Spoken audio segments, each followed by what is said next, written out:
कभी सोचा है एक आवाज को यादगार क्या बनाता है? ऊंचे सुर? शायद नहीं।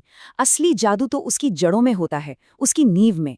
और आज हम उसी नींव यानी खर्ज रियाज की ताकत को समझने वाले हैं। ये जो बात है ना, ये महान गजल गायक जगजीत सिंह ने कही थी। और इसमें आज की एक कड़वी सच्चाई छिपी है। हम सबको जल्दी है, जल्दी से अच्छा गाना है, लेकिन वो जो नींव को मजबूत करने वाला रियाज है, वो कहीं पीछे छूटता जा रहा है। और गायकी भी तो एक इमारत की तरह ही है। उसकी नींव है खरज। मतलब जितनी गहरी नींव उतनी ही बुलंद इमारत। तो चलिए आज इस नींव को थोड़ा और खोद कर देखते हैं कि इसमें क्या छिपा है। तो सवाल उठता है, आखिर ये खरज रियाज है क्या, और इसे एक गायक के लिए इतना इतना जरूरी क्यों माना जाता है? चलिए इसी को समझते हैं। अच्छा, इसे ऐसे समझिए। अगर गायकी एक पेड़ है ना, तो खरज उसकी जड़ें हैं। बिल्कुल सीधी भाषा में कहें तो अपने बेस नोट सा से नीचे के जो सुर होते हैं उनको साधने का अभ्यास ही खरज रियाज है। और यहीं से आवाज को असली ताकत और वो ठहराव मिलता है। तो सवाल है, फायदा क्या है इसका? देखिए, ये सिर्फ नीचे के सुर पक्के नहीं करता, ये तो आवाज में एक मजबूत बेस तैयार कर देता है। और जब बेस मजबूत होना तो ऊंचे सुर लगाना अपने आप आसान हो जाता है। और एक कमाल की बात और है, ये कानों को इतना सेंसिटिव बना देता है कि सुरों की एक्यूरेसी मतलब सटीकता खुद ब खुद बढ़ जाती है।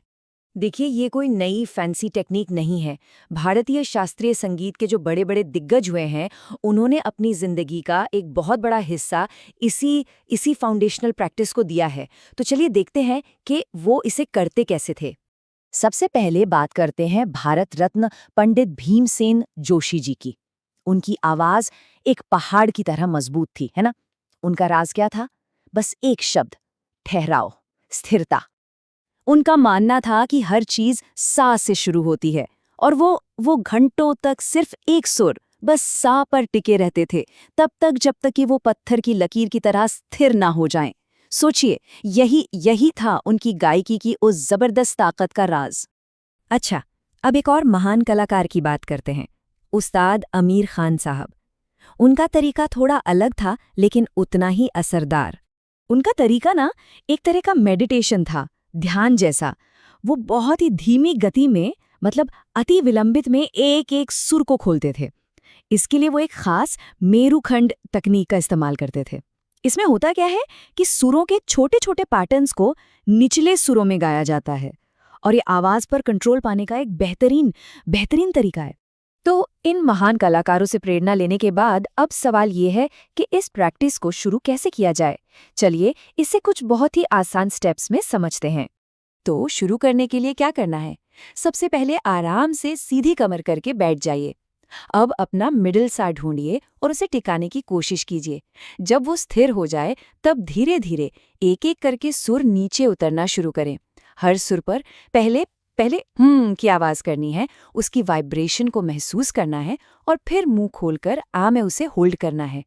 कोशिश करें कि हर सुर पर कम से कम 30 सेकंड तक रुका जाए। अब ये हमिंग और आकार, ये दोनों क्यों जरूरी है?